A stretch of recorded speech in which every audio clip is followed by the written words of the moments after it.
Tatsächlich,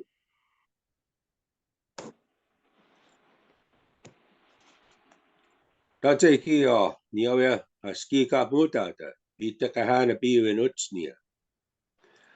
My name is Lyndon Tootoosis. I'm from Poundmaker First Nation, part of the Battle River Cree tribal group. I've been asked to share some stories in regards to our connection to Astusini, to the rock, to Mother Earth. To start off, I'll tell you a little bit about myself, where I come from. My father was the late Ernest Tootoosis, Kamia Sikkatitit. My mother was the late Amy Tootoosis. She was from West Virginia. I grew up on Poundmaker. My father, first part of my life, was actually a minister in the Church of Christ. When I was maybe 3, had a stroke, and he was paralyzed on the right side of his body, and he had a slip and fall. And when he fell, he broke his leg. And because of the nerve damage in that leg, it didn't heal properly. And he was in the hospital for a very long time, recuperating. And in that time, the Anglican Church, they wrote him a letter telling him he was no longer any service to them. So this was like 1967. And he decided that was enough of a sign. And that's when he decided to go back to our way of living, of praying, of of carrying on. My dad worked in Saskatoon at the Saskatchewan Indian Culture College, as it was called at the time. He was one of their field men. He went out and visited elders and collected stories and collected information from them, reassuring them that what they were sharing wasn't going to be taken and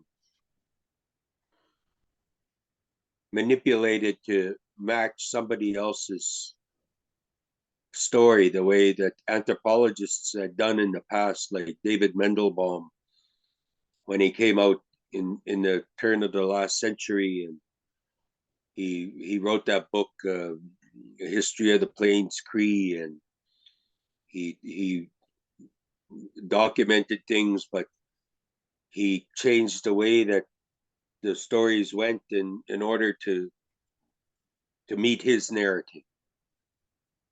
And situations like that put a bad taste in our elders' mouths, and they weren't willing to share the way they were initially. And my father was one of the men that went out and visit these elders.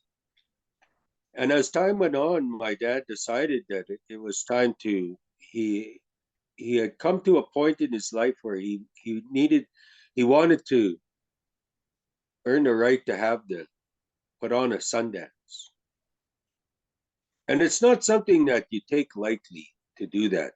And he had to go travel and work with elders, earning the right to do the ceremonies, the processes, the protocols necessary to put on them lodges. And my dad walked with crutches the last part of his life. He was crippled on in his right leg. He couldn't walk. He had to walk with crutches. And being the youngest of us, I was I was there helping him, carrying his bags, carrying things that he needed to bring when he would go and visit them elders. And when I was maybe about 11 years old, he went and he went to see an old fella about making pipes, because that was one of the things that you had to do, was make your pipe for going in when you do your Sundance. And that old man that we went to see, he was very articulate in the English language. Like a lot of the old guys that we go see, that they some of them made a point of not speaking English, maintaining our mother tongue.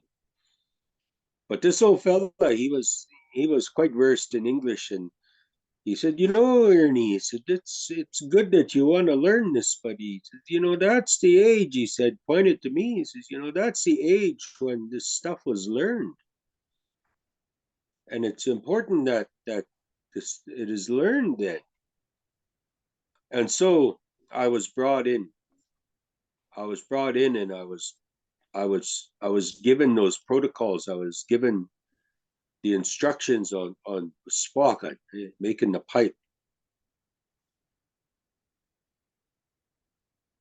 Prior to this, like after my dad had left the church, I was 5 years old. I was just starting school.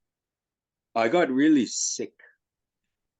My appendix ruptured actually, and we were living on Poundmaker. I was in school in Cut Knife.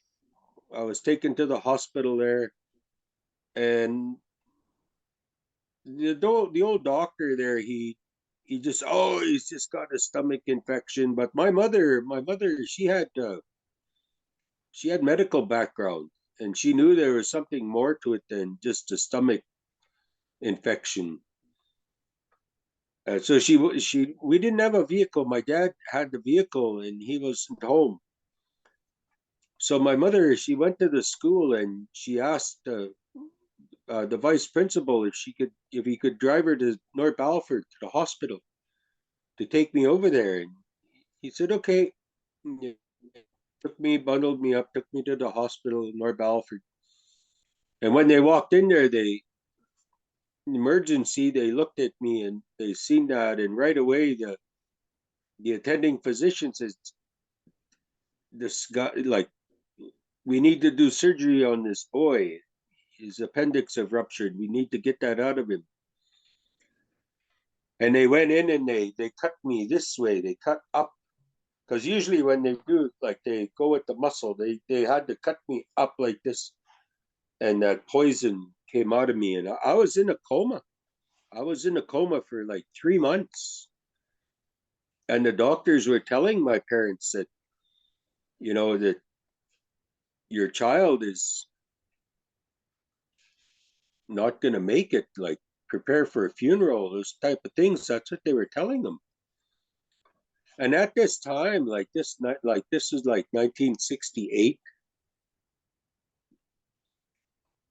At this time, that's when the NIB, the National Indian Brotherhood, was forming, and FSIN was in its infancy, and there was a gathering of Aboriginals in North Alfred at the Friendship Center, and we were at the hospital, which was like a block away from the old Friendship Center, and this old fella went to the hospital, and he went and found my dad, and he told my dad, he says, he says, if you want your child to live, you have to put on that shaken tent. You have to.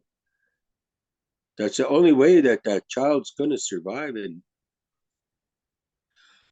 I don't know how that old man knew, but we never know how our elders know stuff. All of a sudden, they'll tell you things that just blow your mind. You don't like, how did you know this? How do you know this? But we don't ask those questions. Yeah, I don't ask. Like when I visit my elders and they tell me things, like I just take it for the truth. I just take it, okay. That's the way it is. That's the way it is. So anyway, that was my dad's first his first venture back totally into our way of doing things, into our ceremonies. And he sponsored that. He put together that shaken tent. And that old man, like, he was from Coacatus. There was a couple of elders, he was from Frog Lake, one from Ministicuin, and the other one, he was from Nikani. Those four, they come together and they put that together. And in that ceremony, that they, the guy, that's how I'll refer to him. I don't have, we don't say the names and what, what really happens in them because it's very sacred. But the guy, he asked, okay, he asked which plants to mix together to, what medicine needed to be put together to give me, and nothing. They didn't have an answer. And then he asked, okay, which animal spirit, like which spirit can bring him back? And again, there was nothing. And he asked the earth, he asked the thunderbird, our celestial spirits, which one? Who can help? No one. Finally, always final, always the last one to ask Earth itself, Mother Earth, how can we, who can help? And they said from way back, way down, far off, no, yeah, I'll do that. Astusini, the rock. Astusini was the one that brought my spirit back to my body. And he told him, this boy, he'll have to carry this name and he has to do what it. He'll carry the name Askikap Mutata. Askikap Mutat, the one who works with the earth, the one who works on the land.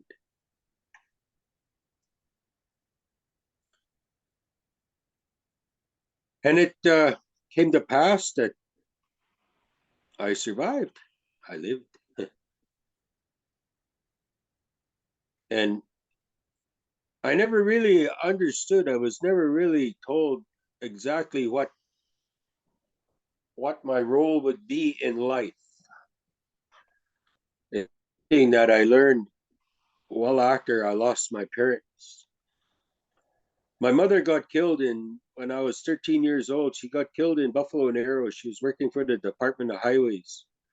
She was a cook, and there was a massive collision on the north side of Buffalo. They were coming into town. They in a crew truck. They were coming in, and as they were coming in on that road that they were building, it's called the High Road that runs north of Buffalo and Arrows. Goes north now. As they were coming, they were meeting a vehicle, snowing and northern Saskatchewan, winter time, November. And as they were getting close to that vehicle, a vehicle from behind pulled out to pass it, and they had a head-on collision. There was like 12 people, I think, killed in that collision. My mother was one of them. And at that time, my dad, he was deeply entrenched in work at the college. He wasn't home much. He was on the road lots. And with the passing of my mother, he moved home and he started working more from home and being there. That's how I got more involved with traveling with him and being with him and learning these things and everything wasn't rosy. I'll tell you that. I was very close to my mother because she was there all the time, and I was sickly even after. Like as I was growing up, I was always tired and always I never had the strength that a normal kid would have. Like I learned to cook, I learned to garden. I was never much for sports. I'd always play out, and it was never it was not easy. And then when my mom passed, I was really devastated, and my dad moved home, and we traveled lots together and going places. But then 11 days after I turned 16, he got killed by a drunk driver, not 2 miles from our house on Poundmaker. He was going to cut knife. He was actually going to Vancouver for Christmas, and he got hit by a drunk driver, got killed right there. And me, I stayed drunk until I was 29. March 28th, 1993, last time I drank.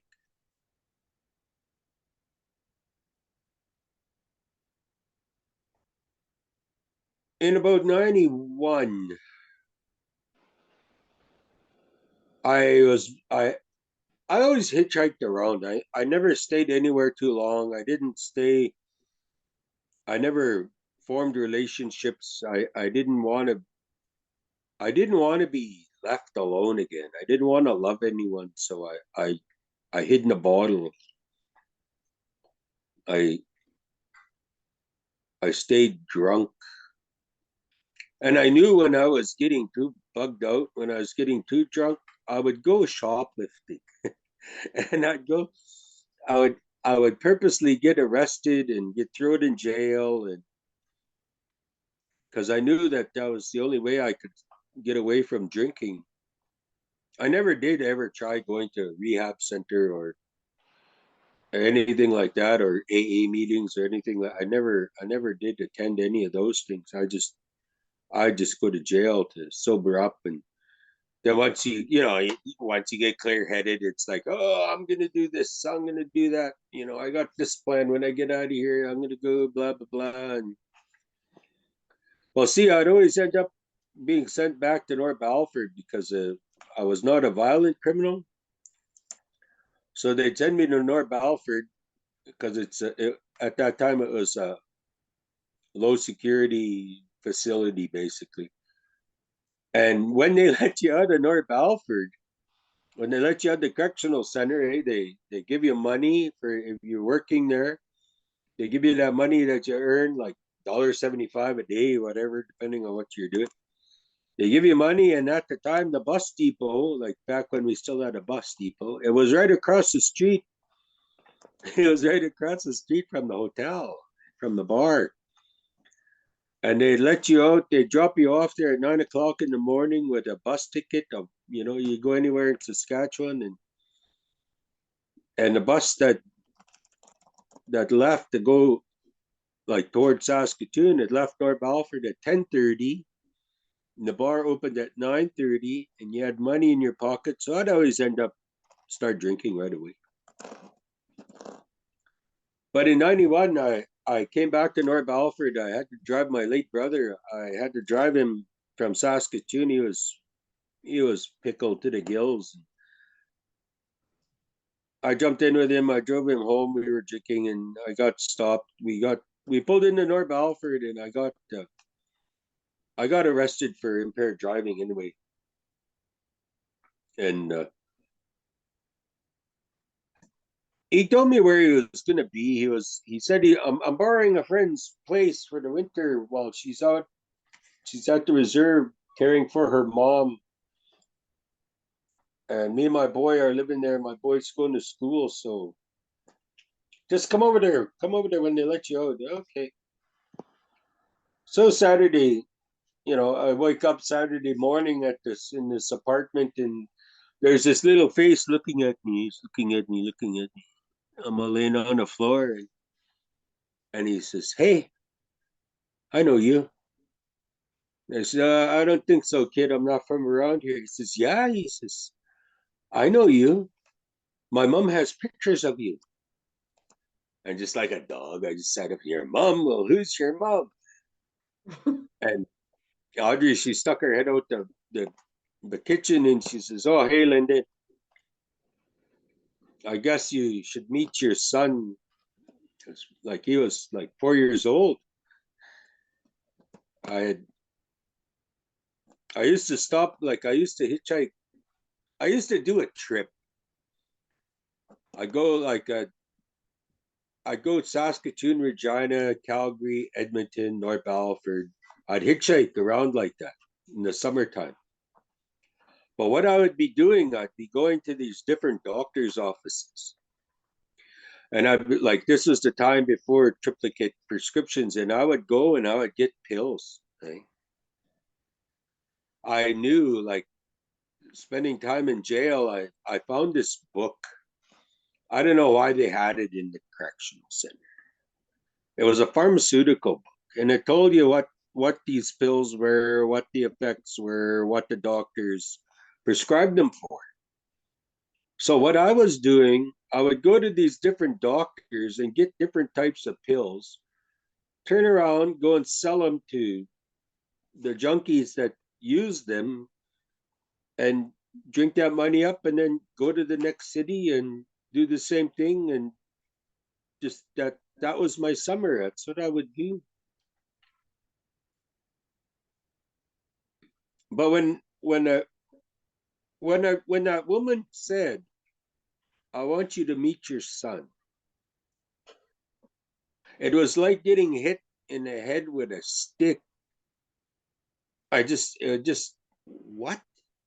Up until that very point in my life, I've made a point of staying away from a relationship of any kind because I didn't want to be hurt the way I was hurt when I lost my mom.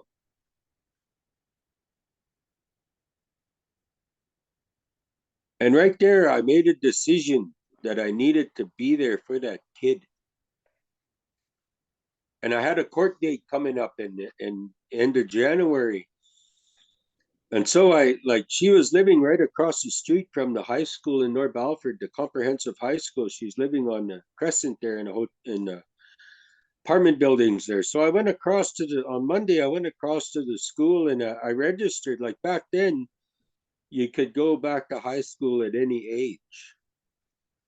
And I went and talked to the student advisor, and I asked him, I told him, I want to come back and finish my grade 11.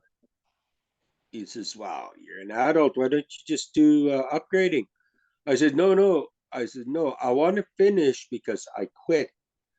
I need to, I need to finish it. It's something that I quit. It's something I walked away from. I need to finish it." And as well, I can't stop you if you want to spend 18 months to get your grade 12 instead of 6 weeks. Go ahead. So I registered. I went to court. And you got to understand at this time, like this is my eighth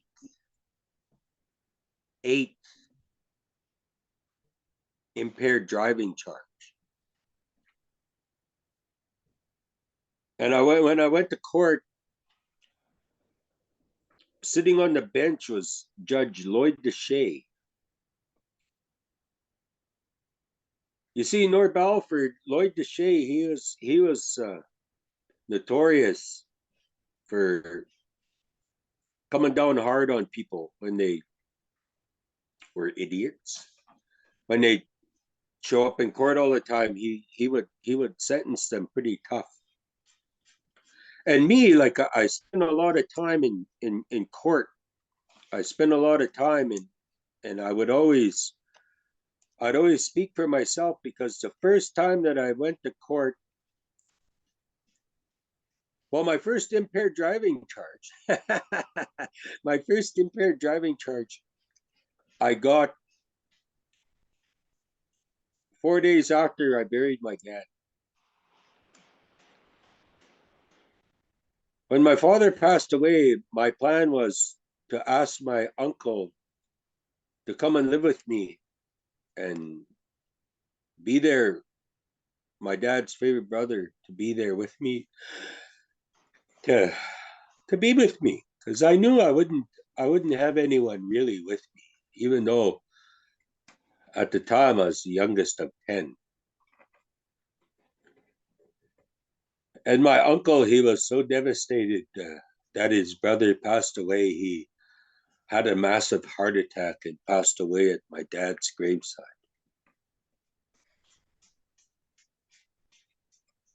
And from there, I left the reserve. I caught a ride with these people. They were going to Saskatoon. And they were drinking, of course. And I started drinking, and last thing I remembered was crossing the old Borden Bridge with a half a gallon of wine sitting in the back of their car, and then waking up in the cells in Saskatoon. Asked a asked a guy like, "Hey, when are you gonna let me out of here?" He said, "Oh, you gotta go to court." I said, "What the hell? What do I gotta go to court for?" He said, "You don't know what you did." I said, "No." So he went and got my charges and gave me my paperwork.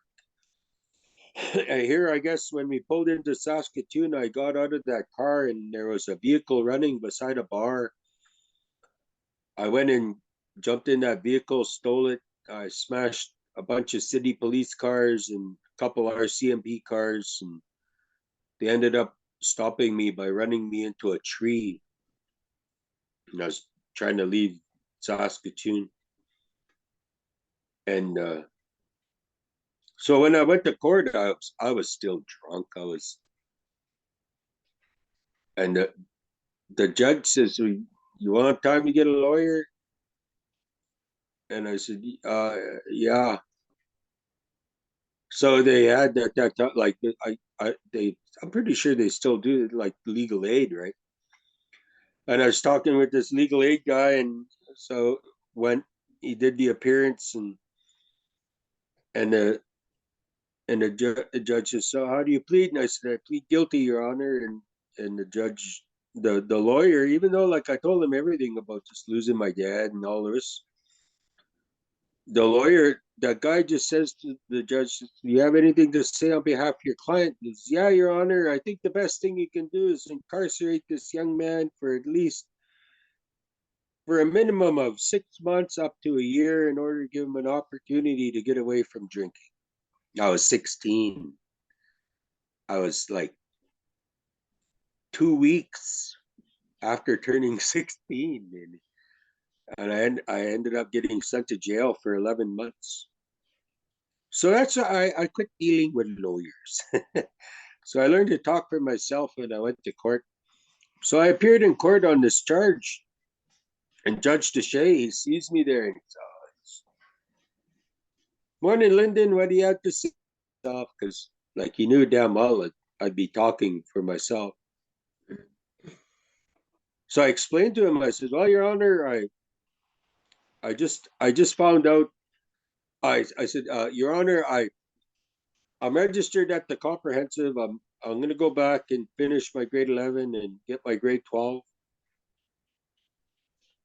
And he looks at my charges and stuff, and he looks back up. He takes his glasses off. He says, "Well, Lyndon," he says, "I seem to recall you were going back to school. What was it, 3 years ago, 4 years ago?" And like I had used that before to get a lighter sentence. And I said, "Well," he says, what's different?" And I said, "Well, Your Honor, I'll tell you, I just found out I got a kid here. He's going to be turning 4 next month, and I want to be there for him. You've seen what happened with me growing up without my parents. I don't want that child facing the same thing. I want to try be there for him." And the Shay, he looked at me and says, "You know, I don't usually do this." He says, I'm gonna give you a chance." He says, "I'm gonna give you one more chance, Lynn." He says, "Your record is ridiculous. 8 impaired charges. This is bad. He's not good." He says, "This, like, you should be going to the penitentiary. You're not learning anything." But I'm gonna give you one more chance, he says. How much school do you have left? I said, well, I got like one semester, get my grade 11, and then I got a year to do my grade 12. He says, so when will you be graduating? He said, well, I told him in June of '93, I, I'll have my diploma. He says, well, he says, I'm going to postpone sentencing till July of '93, and if you do not come into court with your diploma, I'll guarantee you won't be going to the correctional center. You will be going to the penitentiary because this is ridiculous. We can't let this go anymore. I said, thank you. And I left. I went. And when I was doing my grade 11, like at this time in the school curriculum, that's when they first started with the like you had Indian studies, native studies as a class. You know, you weren't just a 2 week part of a social studies. It was an actual whole semester. And like prior to this, like I said, I grew up sickly and I wasn't one to do manual labor. I always had jobs where I'd be using my head. And I went to school lots. Like a I'm a third class power engineer. Certi- I got papers on that. A level one water technician for collection and distribution of drinking water and for sewers. You know, when I was at the university, I got uh, um I was a few classes shy of getting my BA in Native Studies through the SIFC, but I got RTD'd because of my attendance, not my marks. And my attendance was always bad because I was always drinking. But when I was doing my grade 11 and one thing like when I was at college, I took all the like native history and like art history and art classes that you could cuz like just to fill it up like easy classes, right? And I love learning about myself, about our history. And when you get your money from Indian Affairs to buy books, right? They would look at your book list and they would look at the price of the books and they'd give you the price of the books and you get a check for the price of the new books. Well, I would go to the bookstore and I would look on that bottom shelf, if you know what I mean, right? Where the last chance books were down there, the ripped up ones, the written in ones, the last sale ones, final sale ones, I guess. And I'd buy them. And one thing about me too, I'm a bit of a hoarder, and books are something that I never threw away. And I saved all those books. And when we were doing the class, the material that they were presenting, it was you know it was okay, but it wasn't up to date. It wasn't 100% current. And after the first 2 weeks, I'd be going up to the teachers, Mr. Wyatt, there's better information on what you're talking about. He said, well, where can I find this? I said, well, and I'd bring in these books. And then after 2 more weeks, he'd be giving me the class, like what he'd be talking about. You have anything on this? You have anything on this? And I'd be bringing those books, but that was building my self confidence more and more. I was opening up more and more and feeling better about myself and just healing myself.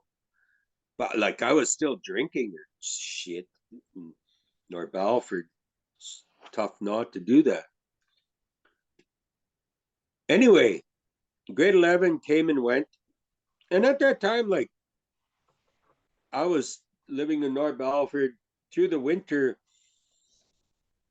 Audrey and the boy, they went and stayed out in Sweetgrass at her mom's. Like her dad had just succumbed to cancer and she was out there taking care of her mom. And they would come in on the weekends, make sure I hadn't got him kicked out of the apartment type thing. And we'd hang around, and the summer came, and we decided that we would, she'd give up the apartment, and we'd stay out at the reserve. And I went out to the reserve, and her mom and my dad and her dad too, they all went to St. Barnabas together. They all went to Onion Lake boarding school together. They were all same age. And her mom, understandably, she did not like me very much, because Audrey was Audrey's the youngest of her family too. I'm the youngest of mine. And her mom, like, she told her mom that, like, I was the one that knocked her up and left her and all this and that. And so obvious, so without saying, she didn't have much use for me. Like, we'd be sitting around in the morning, hey, having coffee, and the three of us would be sitting there, and that old lady would look at her daughter and say, "Hey, you want to tell that guy he should go and cut the lawn?" Things like that. She wouldn't even talk to me, but I understood and I respected her for that, and I didn't try and broach the subject at all or nothing. I just, like, I just wouldn't talk to her like that. I respected her too much for that. So September come, we moved back to North Balford, or one of the grandchildren moved in with the old lady to take care of her through the winter. And we were living in North Balford. And every now and then, you know, getting close to the end of the month, we'd run out of money, getting low on groceries, and I would hitchhike out to Sweetgrass. I'd hitchhike out there and go and see her. And she knew, like, Audrey'd phone her, come borrow some money. And I'd get there, she'd get up and go to her room and come out and give me the money that her daughter asked for. I'd just walk back to the road, hitchhike back to town. Not much said between us. But doing my grade 12, it was the first semester I did all of the academic classes. And the second semester I did, like, we took the wood shop and mechanics and the art class. And it was during the art class that I was doing stuff in there that, like, well, I had a lot of classes at the university, taking art classes, but also in jail. Like, I learned a lot of different techniques from those guys in jail about, like, doing work with minimal supplies, right? And the teacher, she, like, we at that time we were running on it was contracts. We were doing contracts. Like, you promised to make 14 pieces in the 5 months of the school term. And I was doing my work. I was doing a lot of, like, I did all sorts of two-dimensional work. I, like, did collages. I used, like, everything: tempera paint, oil paint, acrylics. I did some lino cuts and made prints and things like that. And she says, Lyndon, I love what you're doing, but I don't see you being challenged. This was Rosemary Stadnick, Mrs. Stadnick. She was the art teacher at the comp at the time. Beautiful woman. Just to this day, I thank her for what she did for me too.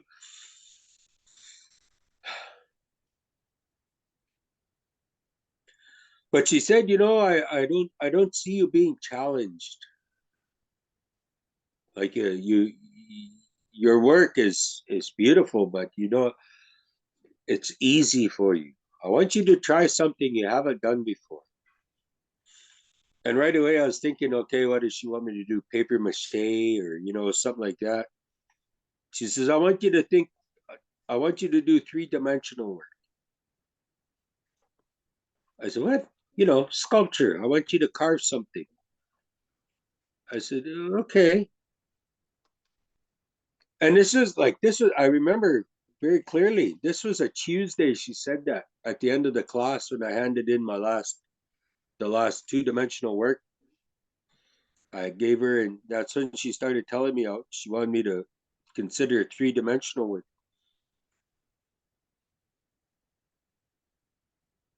And at the time, it used to be Toonie Tuesdays at the theater, right? And Justin and I, we went down to see a movie. We'd go down and watch a movie on Tuesdays. That was our thing. And the movie that was there was The Rocketeer, okay? Disney movie, World War II setting. Is a superhero. He had a jetpack. He had this, but what he had, like this real deadly helmet that he wore. Just beautiful Art Deco lines. And I was watching that movie, and I was thinking, man, that would be the thing to carve. Like it'd be easy, simple, wouldn't be hard to replicate that. So when I went back, so we went to when I went to school the next day, she says, "Okay, over there, I got there's some plaster Paris there. There's some brown, there's gray, there's white. You choose, mix it up, put it into a milk carton, and let it harden. And when you get back, it'll be good to carve." And I went over there and I looked at the shelf and I was trying to decide on like white, brown, or gray. And like I said, I'm a little bit of a pack rat, but like I'm also what's the term? Frugal. I'm cheap. And she had like three brand new bags of this stuff of that plaster of Paris, but down in the bottom there was remnants of bags. And I seen how much was there, and there was enough to if I mixed them together, there was enough to fill what I needed to do. So I took them and I mixed them separately. I mixed them in Slurpee cups, right? Mixed them up, and I'd pour a little bit of one, a little bit the other, third one, same thing. I just filled it up like that, layered it, right? And then I took a paintbrush and I put it in there and I swirled it around. I swirled it, not mixed it. I swirled it like how you swirl a marble cake. I mixed it like that, up and down. Not enough to blend the colors, just to mix the colors. And let it dry out. And I went back and I was thinking that Rocketeer helmet, and I was carving that thing. And lo and behold, as I was sculpting that, right on the side of that face, as that face was coming out, right on the side, right there,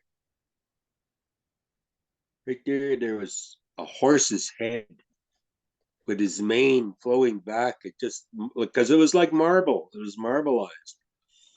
And that horse's head was just right there with the mane. The mane was gray, the horse was brown, the outside around it was white, and it just worked so deadly. And right away I thought, okay, Mau Capo. Okay, Mau Capo. That's the name of my one of my older brothers. His Cree name. Holy. I finished that up. I didn't tell her about that. I finished that piece up, and then she's, "Oh, hey, that's cool. Good idea, mixing it like that. Very good, very good." She's, "Now I want you to look in the magazines, look at different sculptures, and now I want you to reproduce a sculpture. I want you to make something that's already been made." So I was looking through all these National Geographics and Canadian art, and she had a whole bunch of old issues of these. And the only one that I found that really had a three view photograph was Inuit seal sculpture. So I thought, hell, I'll make that. So I took a plaster, put the mixed plaster again, poured it in there, shaped that bag. I shaped that bag into basic shape, let it dry out, carve that seal out. Frick, that looked real deadly too. And then next time around, I get to class, and she says, "Now," she says, "I want you to over there in the corner." She says, "There's some rocks over there. I want you to pick one, and I want you to carve something out of it. But you have to take it to the wood shop because I found out that I'm allergic to the dust." And it turned out it was soapstone. Brazilian soapstone is what she had there. And I tell you, when I went there and I picked up that rock, when I picked up that rock and held that rock,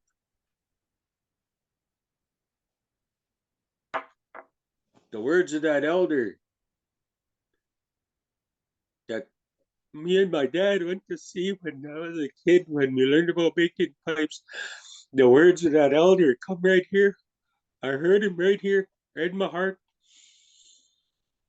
Before you do anything with that, you put you put a gift to Mother Earth for the gift of that rock. Then you take it and you smudge it and you promise Creator you'll do your best. You won't waste this gift. You'll do your best with it. And I went to the wood shop and I went and I told the wood shop, like the guy, like he had a spare at that time. I said, "Hey Don, I'm gonna go out and have a cigarette." "Yeah, sure, go ahead." He said, just went out the back door, went to the grass, and I took my cigarette, put tobacco, lit that cigarette, and I said a prayer, and I smudged that rock, and I said the prayers that needed to be said. And that was the first time in so long that I truly prayed, that I truly prayed. I went back in and I worked on that. I carved in that. That was a Thursday.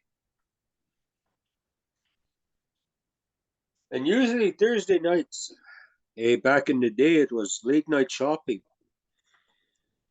And folks from the reserve, they would come in, you know, those guys that are working all day, they'd bring their wives to town to go do grocery shopping or whatever. And of course, they'd come to the bar, they'd come to the beer parlor while their wives are shopping. And me, I would go down there and I'd meet up with them, and they'd be wanting to score some marijuana. And of course, I knew people that sold it, and I'd go get them bags. They'd give me a little bit of pot and buy me beers and whatever for doing that.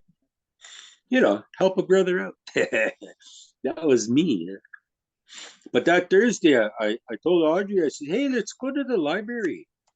Because it was open late Thursday. She said, "Why?" I said, "Well," I told her, like, I started carving, I started working on rock, and I want to go and find some books to learn a little bit more about it because I don't have anyone really to ask any questions about this rock. Because, well, for one, the art teacher, she's allergic to the dust, so she doesn't work with it. There's no other artists around that I know of that carve, so I want to go and read up on it. So we went down there, and that's when we found out that Justin, he just loved reading. He was an avid reader. But anyway, we went down there and got these books and got our got a library card. That's for him too. He got his little library card. Walked back to the house, back to the apartment. Went back to school. But that night,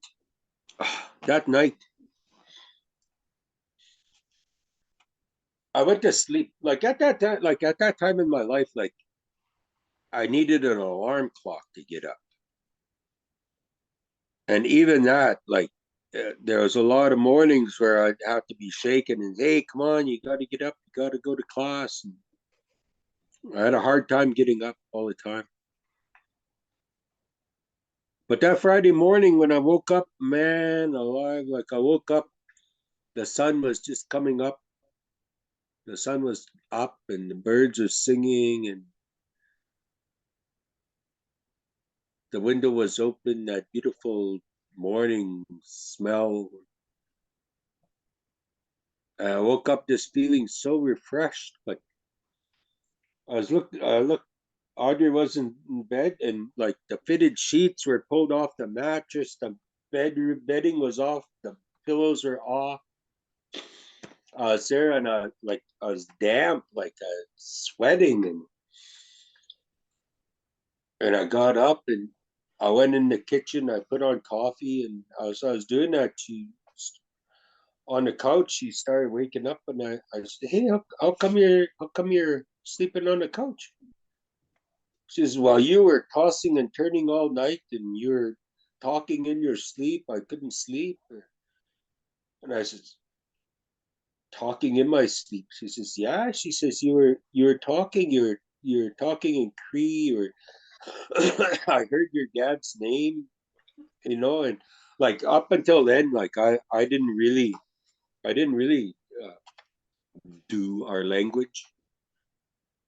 I didn't I didn't embrace that. I didn't I didn't talk like that. I didn't think like that.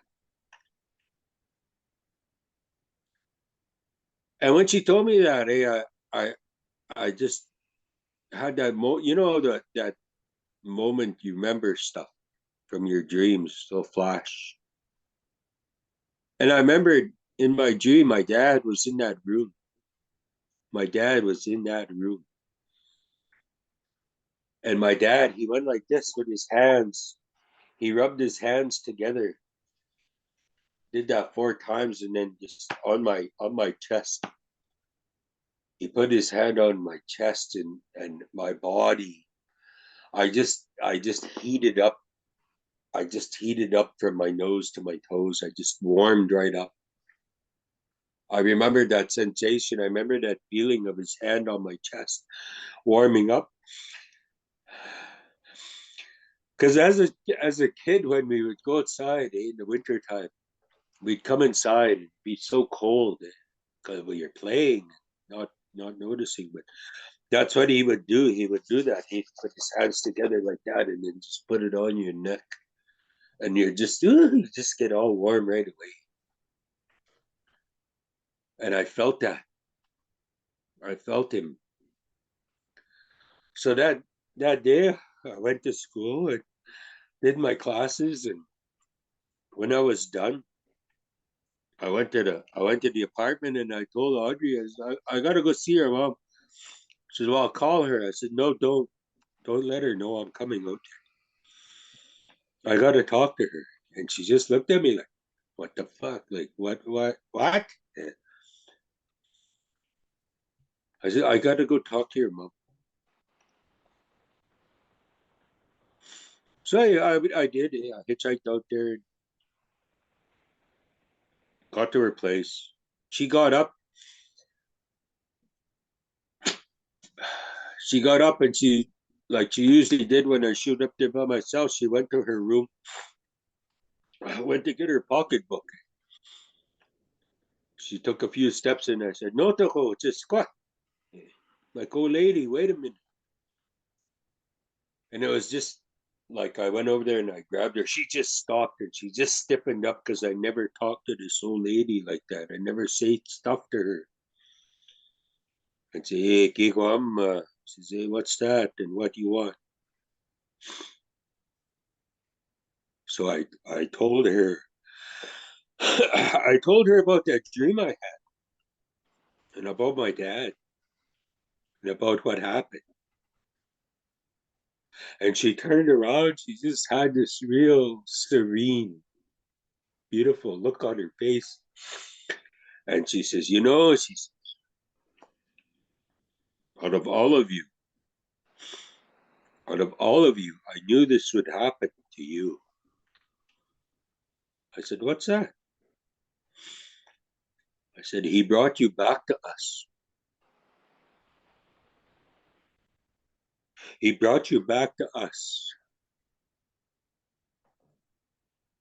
because you have lots to do." And I didn't understand 100% what she meant. I thought she meant like to her daughter, to her grandson, to her.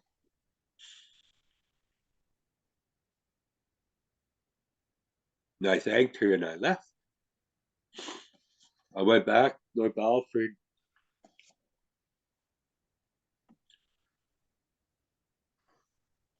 I had a piece of that rock from the school. I had it at the house here. I just used kitchen knives. I had a pocket knife. I was sitting outside carving. I started sitting outside in the parking lot carving.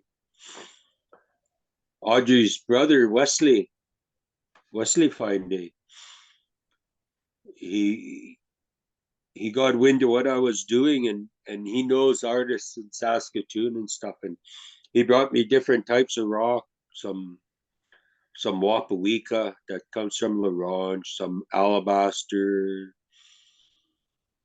things like that. And I went to Canadian Tire and bought files and the type of tools that they had at the art class. I bought those kind of files and stuff to use, and I just started sitting outside carving and carving. And one day I was sitting out there, and at the time, again, Wesley, he had brought me a Dremel, a little electric tool. I was sitting there with a piece of alabaster. I was sitting outside, like in our parking lot, because we didn't have a vehicle, so but we had the plug-in. So I was sitting outside carving using the plug-in. And Audrey came outside and she says, "Hey, you okay?" I said, "Yeah." So are you feeling okay? I said, "Yeah." Why? She says, "Well, you haven't been to the bar in like 3 weeks. I was just wondering if you're okay or if you got in trouble downtown or something that you didn't want to go back downtown." And up until then, I didn't realize like I that want, that need, that empty shit feeling inside that I would try and fill or placate with alcohol.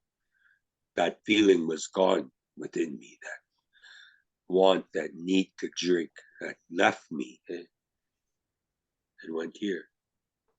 This one took it away. Astusini, the rock, it's healing.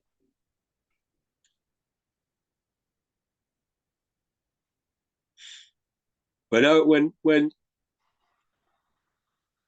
I was on that other road, I was always like this. Help me out, man. Help me out. I always knew good scams, like going to see doctors, get pills, sell them. Go to churches, go and talk to them, give them a sad story. They give you money. You know, beg on the streets, borrow off your family. I was always needy like that. But then I found I had two hands and I learned to help myself and in turn help others.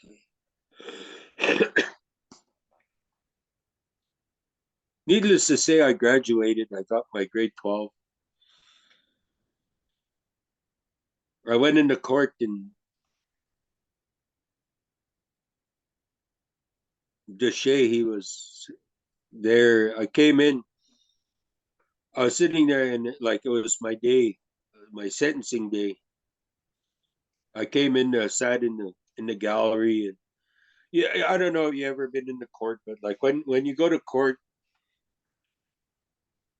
when you go to court in the morning, the first ones that are dealt with are the guys that have the high priced lawyers representing them. Those lawyers get to go first. And then the next ones are the ones that are being represented by legal aid. They got a lawyer. They're the ones that are heard next. And then the ones that are in holding that haven't got a lawyer yet, then they're dealt with. And then those representing themselves, they have an opportunity to speak. Well, my day came in court. I was sitting in there, and I had anticipated like sitting there listening to everything for 3 hours. finally hearing what the judge had to say, and Lloyd looked up and he says,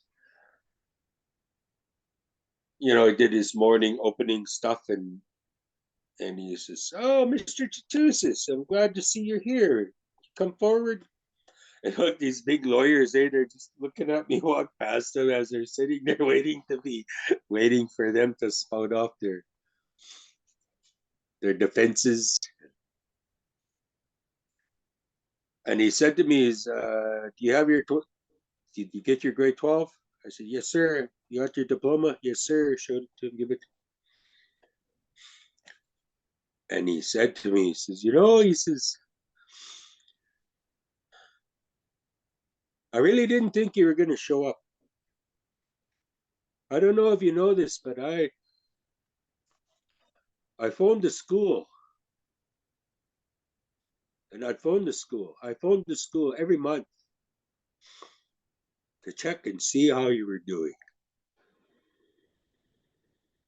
I talked to your teachers, I talked to your student advisor,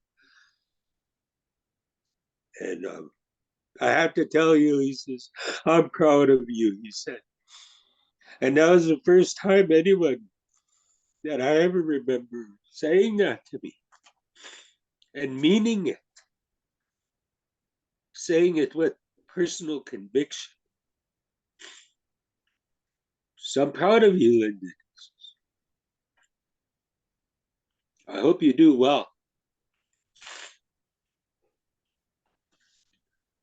I thanked him. I got my driver's, got my license back.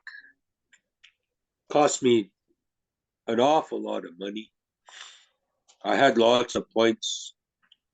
I had actually gotten a letter from SGI after my first impaired that I was never to apply for a license in the province of Saskatchewan ever again. And after I sobered up,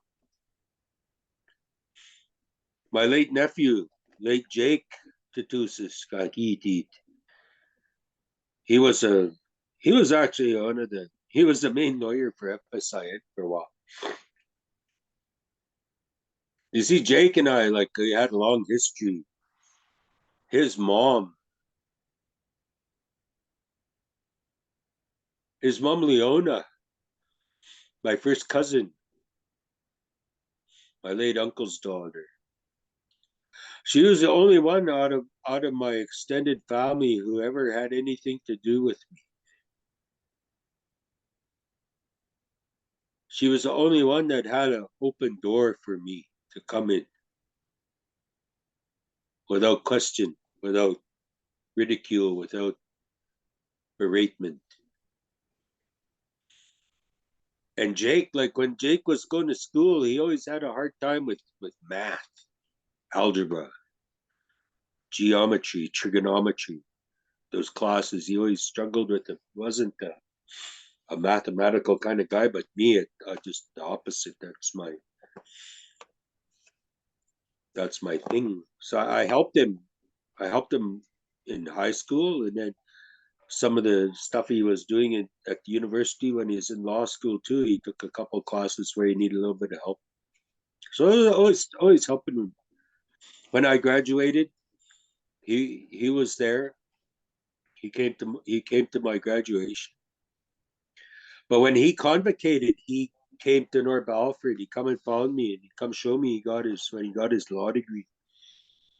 And they're sitting around there doing this and that. And he was looking at my work. He says, "Geez, Uncle," he says, you should take this stuff to like Toronto, to Vancouver. You should take your stuff and get it in galleries, man." I said, "Well, that's a little tough, like traveling on a bus." He said, "Well, you can afford a vehicle, buy a vehicle." I said, "Well, I can't. I can't. I don't have a license." "Well, get a license." I said, "I can't." He said, and like, not to be politically incorrect, but this is what he said to me. He said, "What's wrong with you? You retarded?" He said, started laughing. Just a real dick. My nephew, I miss him. So what's wrong with you? I said, no, I got a letter from SGI a long time ago saying I could never get a license again. And he said, well, that's not right. I said, yeah, that's what it said. I was never eligible to apply for a driver's license within the province of Saskatchewan ever again. He says, well, that's not right. They can't do that. I said, what do you mean?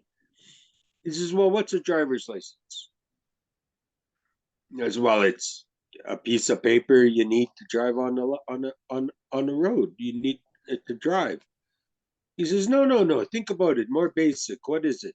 What like? I said, well, I guess it's a privilege to get a license.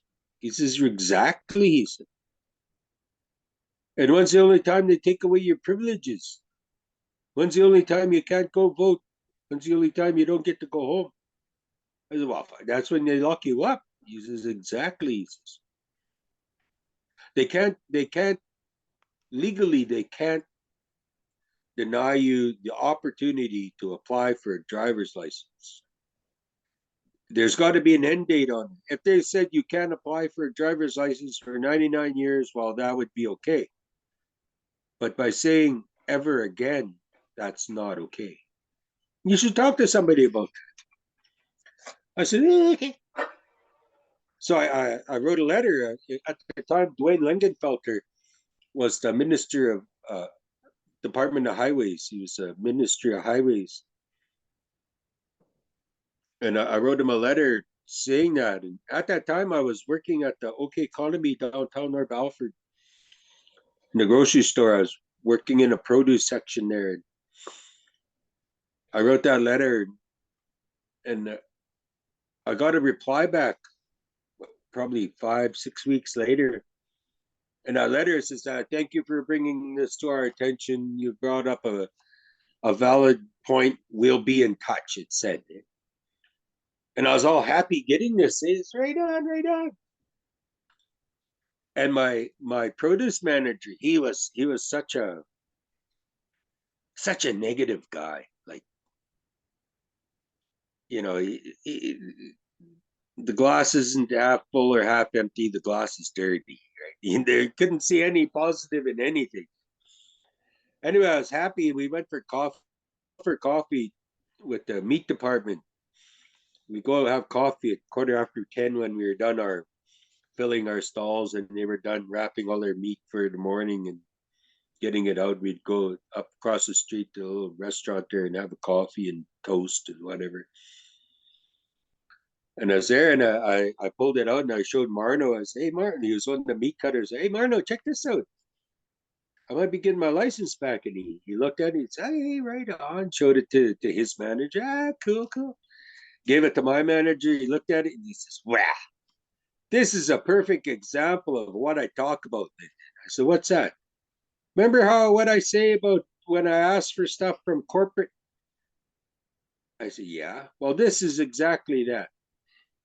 Hey, his term was, they blow sunshine up your ass. It's like empty promises. Because that store we worked in, it was real old. And there was never ever going to be upgrades or just bandage. They just bandaged the stuff to keep it running for another however long. But he said, this is the government blowing sunshine. He said, whatever. But they did, like, about 4 months later, I got another letter saying that they came out with what was called the provisional driver's license, and I had an opportunity to apply for it, and I did. I applied for it, and I had to do a DWI course, driving without impairment, and I had done this before. The first time I done it, it was ordered by the courts. They said I had to take a DWI class. The next time I did it, I was in corrections, and they were looking to fill up a class, and they wanted someone who they needed volunteers to send more people, so have enough root, like they'd have enough to justify having this class in the community. So I volunteered. Well, it was just a way to get out the correctional center for the weekend for me. But the third time I did it, it was because I knew I could get my driver's back. And after that course was done, because like like I do have a hard time remaining quiet, to say the least. And I was talking the whole weekend. I always had points to bring up about whatever subject they were talking about, and like I wasn't in a disruptive way. It was, and at the end of everything, the coordinator, she asked me if I would consider volunteering, talking about volunteering for one section of it. It's called part 5, like the effects of alcohol on your life. She asked me to come and share my story there. If I wanted, I said sure. Then after a couple of years, they asked me if I wanted to become an instructor. So I did that for quite a few years, and I trained instructors for them. It evolved to that.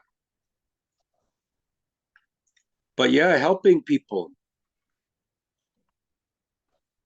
helping, being there, and sometimes it's just a matter of listening, you know. But Astusini, the rock, the rock has always been here with us. The rock has always been here, and it's always helped us. Dinikayas are people. That rock was the one they would use to fashion the arrowheads, fashion the spear points for hunting, for cutting their meat, for day-to-day life. That rock was the one they would use to crush the berries, to prepare the roots for medicine, to finish hides, to hold down your lodge in the summertime when you'd be camped out on the Ball Prairie. Those teepee rings they see, those are remnants of where our ancestors camped. They just rolled them out of the way when they would take their lodges down, when they would move, because you don't need to carry rocks. There's more rocks where you're going. But that evidence is all over the place of our ancestors and the rocks. Mastasini was the heart,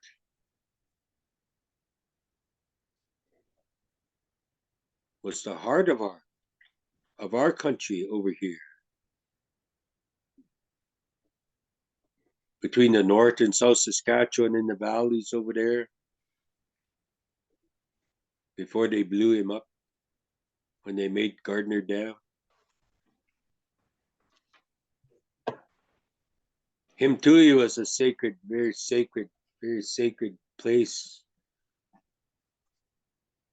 There's lots of archaeological evidence in those hills around there of a lot of different Aboriginal groups in that area. They would come from far and wide to come there to pray because it was such a holy, sacred place.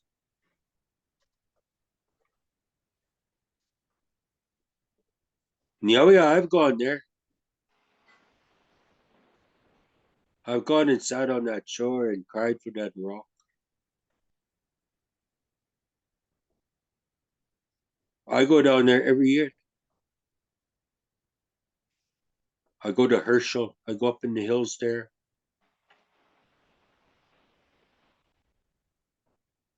I go down. I go down by Echo. I go put tobacco in the river for my grandfather. I go down along the medicine line to the effigies. Go take tobacco to our ancestors down there. Even though now we can't have the access we used to after they passed that private landowners bill.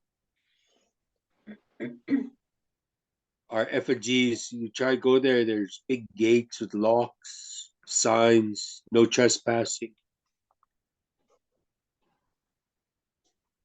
Those are places our ancestors went like 10,000 years. Our people have been going there. Now they tell us we can't go there. I still go there. I park my truck and I go through their fence. I go up there and I do what I have to do. A couple times those guys say, they come and say, hey, you can't go there. And I said, I'm already been there. Shoot me then. Do whatever. I don't care. You stop me here, I'll see you on Sunday. I'm going to stand outside of your church and tell you you can't go in there. How are you going to like that? I'm going to tell you you can't go pray. I'm going to go to your graveyard and tell you you can't go see your ancestors. How are you going to like that? That's what you're doing to us. That's what you're doing to our people. Those effigies, those rocks, each one of them, each one of those rocks represents one of my ancestors. Tinitkaas, our people. Life was never easy on this land. People were people would die and we would not know where they were. It was very, very seldom when you'd have somebody pass away at home or pass away and know where they were. This time of year, we'd be in our little small groups, family groups, and when the winter was tough, somebody would voluntarily, they would take their robe, take their knives, take some fire, and they go walk around. They go walk around, and they would look for evidence like wolves, a straggling moose or buffalo, deer, fresh meat. Sometimes when they'd be out there, a storm would come up. They'd get caught. They'd succumb to the elements. They'd fall down. They'd break a leg. They couldn't get home. They'd succumb to the elements. They break to the water. Same thing. But those ones left behind, they'd be sad. They'd be really sad. It would just be so empty, lost. We know what that's like today. We know what it's like to lose somebody, to have that hurt feeling, even though we know everything and we buried them and everything. Long time ago, what our people would do when somebody was mourning like that, they would go to them and they would bring them a rock. They'd bring them a rock, you know, a rock. Give it to them. And they tell them, your loved one is now with the ancestors. Your loved one is gone on. But that, what you feel inside, that pain, that's their love inside of you still. That's what's hurting. When you're feeling that, you take that rock and you hold it close. You talk to that rock because that's your ancestor now. That's your loved one now.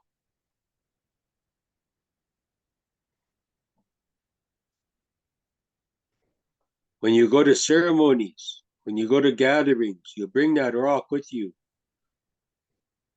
People will want to tell you stories about that person. When that time comes, you give them that rock. You pass it to them and you let them hold that and share their stories with you. Share your stories with the others, talking about your ancestor. Over time, you'll notice that pain inside, that pain you feel, it gets lighter. It gets lighter, and the rock will get heavier and heavier. Over time, there'll come a time it's a labor to pick that rock up. But that inside is it's just feathers on your heart. It's just comforting. That pain has transformed itself. When that time comes that rock becomes a burden to carry, that's when we will bring it. We'll bring it when we go south. You'll bring it and you'll put it with the rest of the ancestors. Put it there. Bring your loved one there. And then in the summer, when we travel again, that's the time we will go in. That's the time you'll go and you put an offering there for that one. That's the time you'll go and share stories with them again.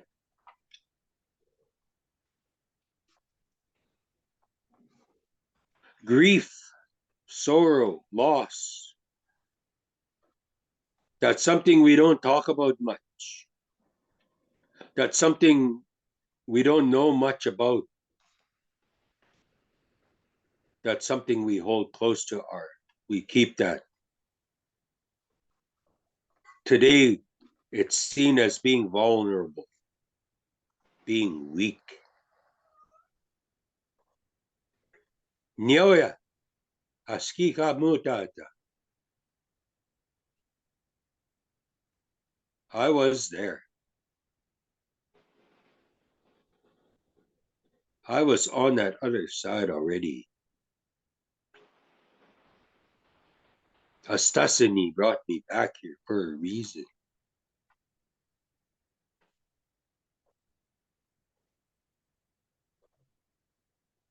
I I I bring that. I bring this back to us. Those teachings, those protocols.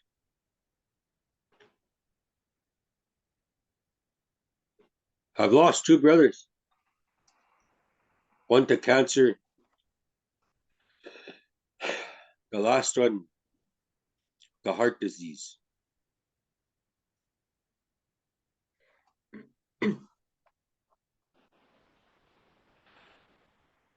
I look this way because my brother's remains are right there. My brother just passed on Boxing Day. He was a veteran. He was a warrior. He was in Vietnam.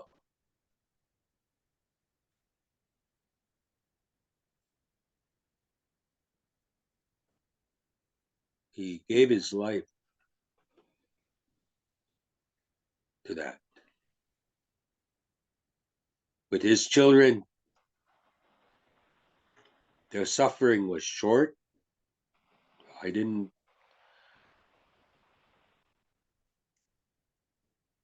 They're hurting,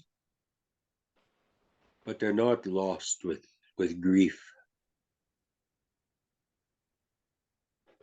My other nephews and nieces, same thing. I can't let them suffer like that. People I know, people I get invited to, sometimes I show up afterwards. I don't go to wakes. I don't go to funerals. I don't go to powwow. I go to Sundance when I'm invited. I don't go to ceremonies unless I'm invited. That's the burden that I carry. The burden I carry is helping with death, helping with grief, helping with sorrow.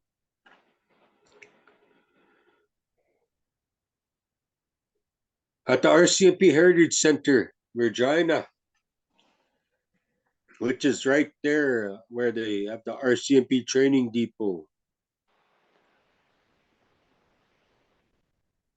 2018, I went down there and I put a medicine wheel there. At the time, there was 1,054 names on the list of the missing and murdered Indigenous women.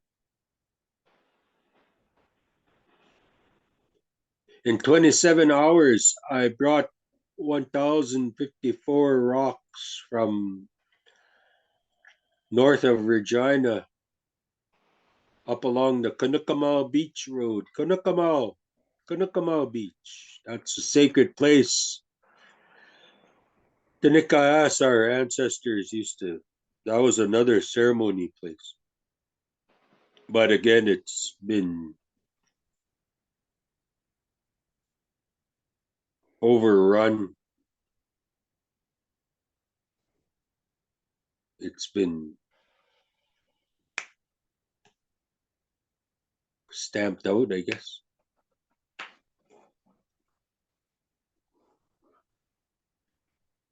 I did that. I did that because the families of them women, they had nowhere. They had nowhere to go where their children were.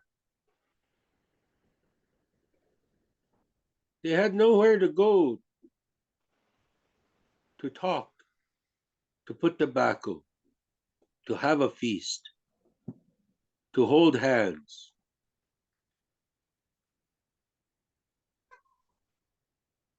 When I'm down there in Regina, I go there every day, every time I'm down there, every morning I go there and I water them rocks. I give them water. I go share tobacco with them. When people come there and they don't know why I would do that, I tell them,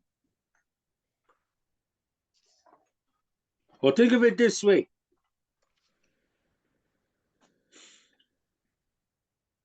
This rock here, this one, this represents your loved one, your missing, your missing family member. And that pain that you feel for that one, that hurt, that sorrow, that hatred, that anger, what you feel, every family that's represented by all the rest of these rocks all around here feel the same thing, feel the same way. You're not alone. You're not alone in what you hurt. Because all too often that's how we feel when we lose someone like that. We feel that sadness, we feel that loneliness, we feel ripped off. We feel like no one cares. We feel that no one understands. But when you stand there and you look and you see how many other people feel just like you, it helps a little bit. It helps a little bit inside to know that that's not alone for you.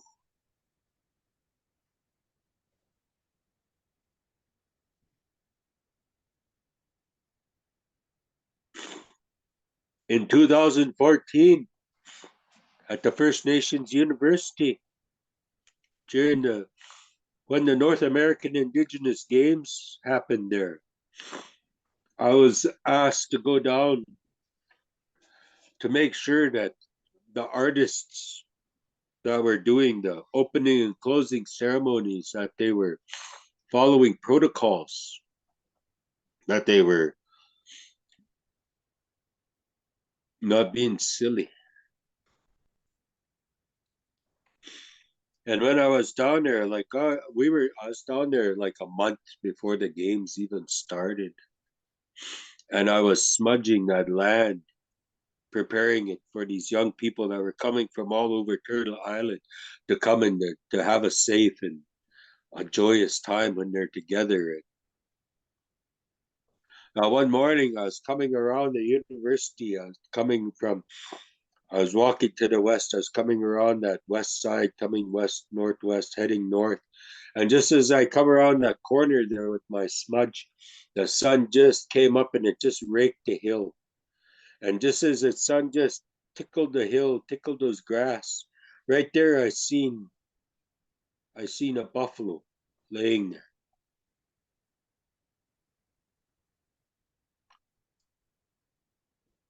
So I went down south. I went down into the big muddy. I went down into the where those where those effigies are down there, down on the medicine line. And I went along and found old farms.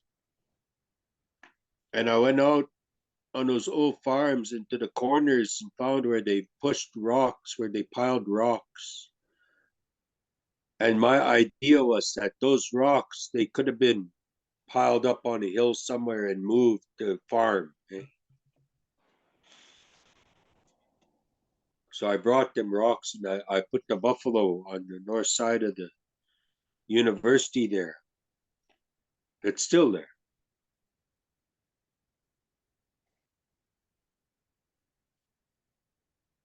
That one too, it's funny how you're told you're sharing a story about repatriating Astusini pieces.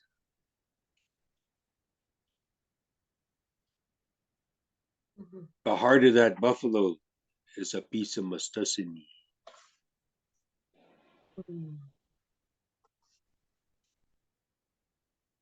My late nephew, his late father was there when they blew it up, and he had some shards that he spirited away from there on a kimuts on the sly. And I went seeing my nephew. He well, the I was doing a residency, artist in residency, they called it, in order to have me part of that. That was part of my responsibility was to maintain the protocols. And the young artist that I was working with, she wanted to she wanted to talk to somebody about horse medicine. And at that time, my late nephew, that's what he was doing. He lived up by Duck Lake. So we went up there. I went seen him, and he was my nephew, but he was much older than me. And when I got there, his woman took that young woman and went talk to her about horses. And my nephew's uncle, you'll have to come and you have to come here. You gotta take this with you. And we went over. He had a lodge set up. We went in his lodge. He had a pipe, and he told me about when his dad was down there when they blew that up. And I remember the stories when that happened, and but I didn't know that he had brought those things back. And he had a box, and it was covered. It was covered in an old Pendleton. And he said, "They're in here." He says, "There's bits of our grandfather in here, and you need to take one for your buffalo."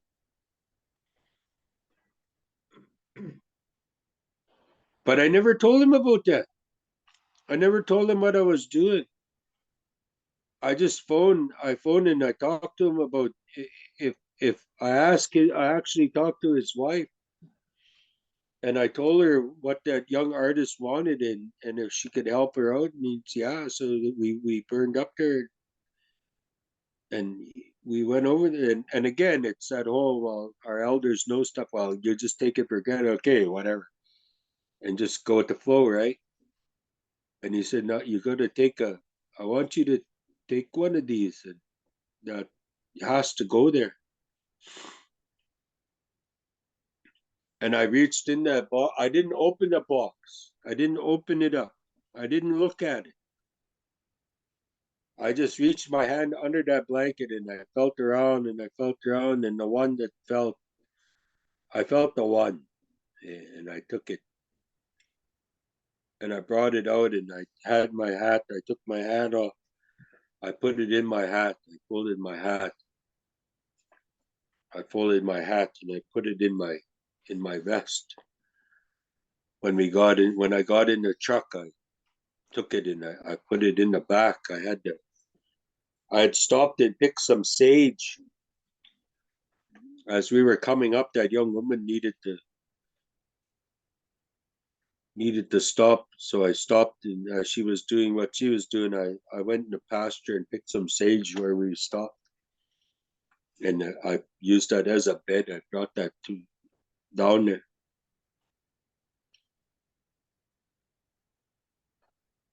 But then during those games, there were some folks that came. They came from Ontario.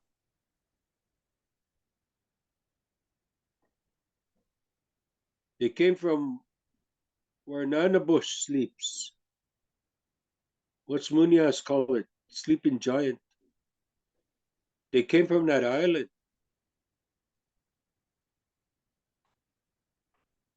And that old granny, she come there. Like I had that sage. I brought sage for the smudging, hey? And I had our northern ball sage. It's different than that longleaf stuff they have over there. I had abundance of that ball sage.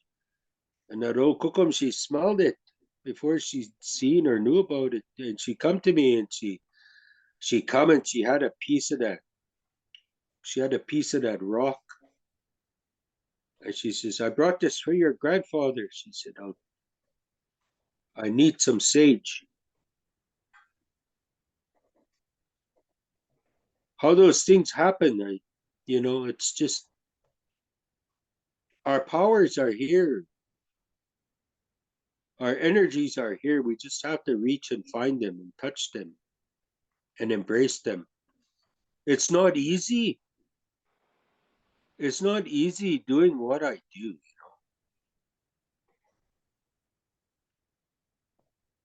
Like I could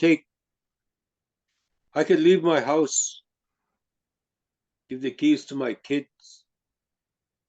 I could go to Vancouver. I could rent a studio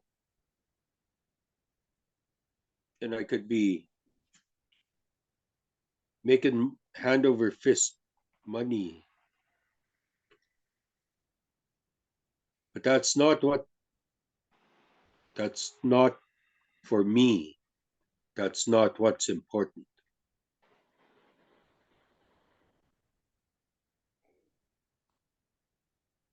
Last summer, well, it was in April in North Battleford. I was walking around. I had a particularly tough client. I had to transport a client to a detox, and he was in real rough shape, and I felt really sad for him. Just felt real bad because I knew him. He knew me, and I felt I needed to go pray for him. So I went sat in this one chunk of land over there in North Alfred. It's within the city, but it's natural. It's natural prairie. There's actual medicines growing there and everything. I sat there and I prayed, and always, I always have a rock. I always have rocks with me that I pick up in my travels, and I took that rock and I prayed to our grandmother for strength for that boy. We are us, the Cree around here, the people I grew up with, the elders I dealt with. They've always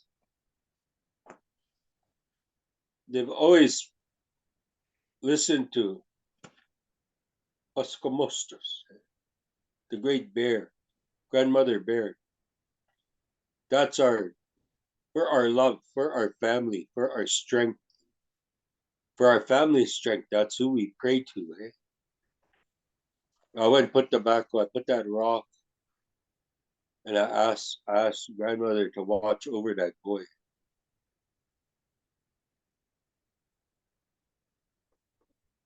And then that night, I come home. I worked. I worked in my studio.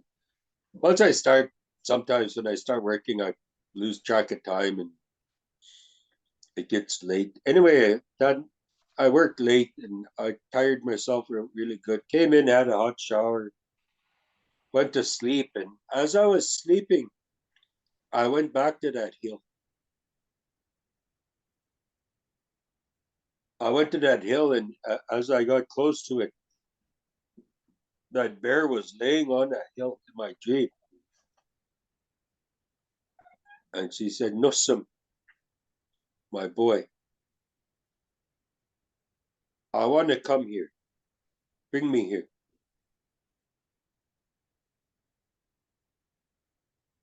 I said, "Okay."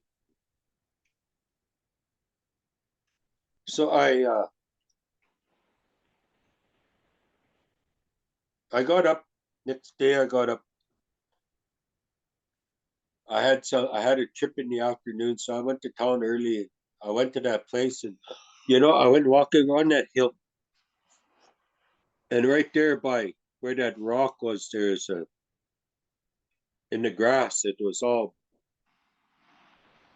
down. It was all like there was something laying there.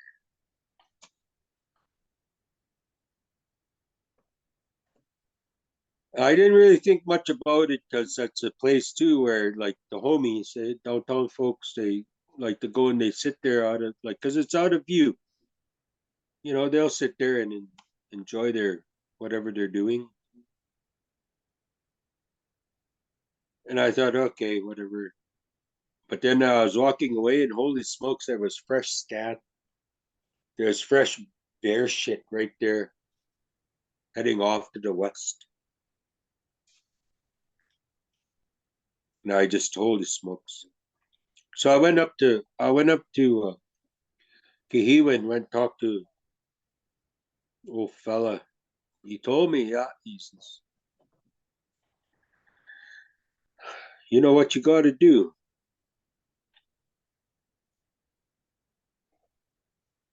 So I went to city council. I went back to North Balford, and I went and talked to the people at the gallery. And I told them I need to put an effigy. I wanted to put an effigy there. I want to put a stone bear there. And right away, the people at the gallery, oh, art installation. We'll see. We'll apply for a grant. See what happens. No, no, no, no. It's not art. Well, we don't know. We don't know. We'll get you appointments. Visit city council. And this, like, by then it was May. By the time they let me get to see city council, it was July. The first week of July is when I was able to come and talk to city council about this.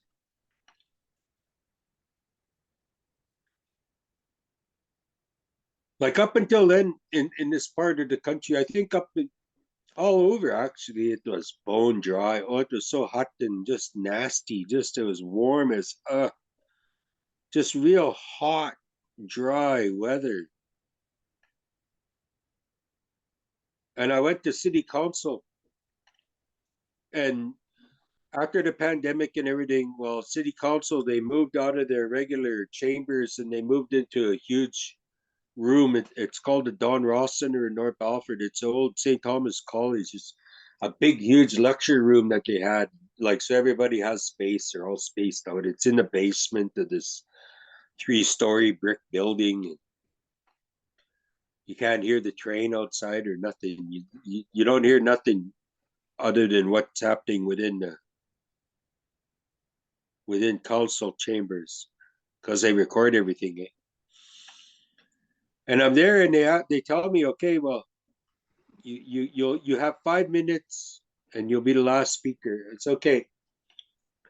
So everybody had their chance to do their finance audits and blah blah blah, everything else. Finally, it was my turn to come up and talk, and I introduced myself the way I introduced myself.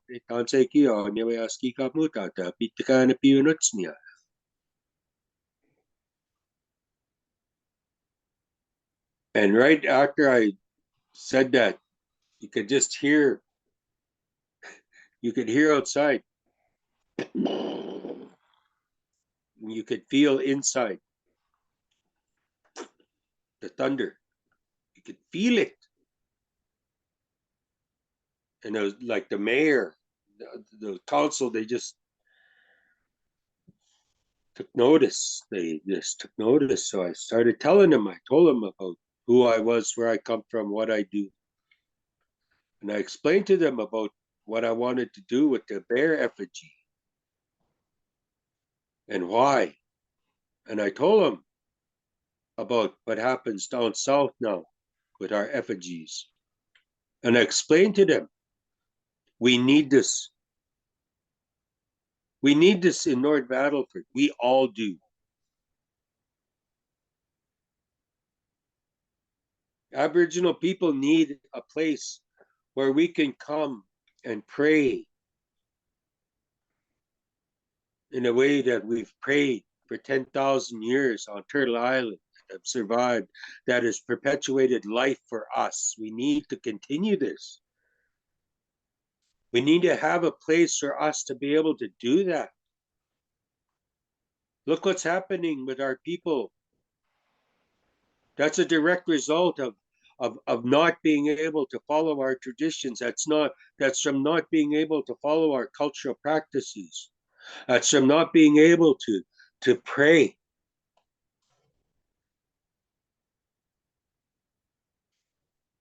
This building we're in right here, St. Thomas College, at one time this was a boarding school, folks. It was a Catholic run boarding school.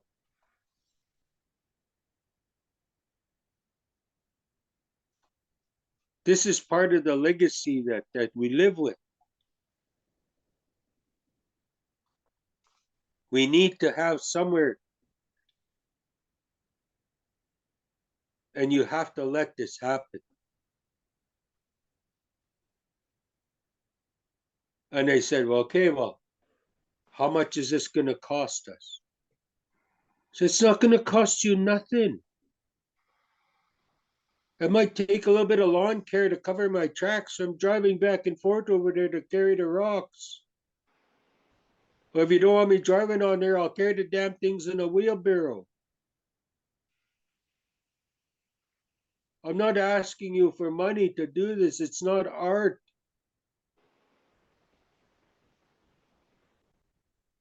This is sacred. This is ceremonial. We need this. All of us need this. And they agreed and they let me. And it's there. It's on the Don Ross grounds. It's on the west side of the highway. It's on the west side of North Alfred as you're coming off the bridges in the spring. In the spring, it'll be visible. You'll see it on the side of the hill, that stone outline of that bear. And that's for people to go to. That somewhere for us to take those rocks that represent our loved ones that we carry with us, that we don't have anywhere to go. That's a place for us to take them and add them there, to put them there. It's a place for us to take our children and tell them about how we have to pray, how we have to live in order to perpetuate life, in order to regenerate our spirits. It's necessary. It's an integral part of living. Without Without that, we do stuff like this. We end up with things like this or like this when we're angry and we're fighting and we don't care.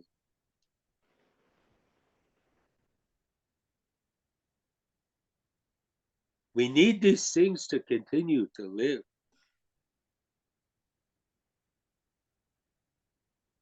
Astusini, the rock. The rock has been here since time began. The rock has witnessed life. The rock will be here long after we're gone. It's our teacher. We need to embrace it. Ekose. I'm done.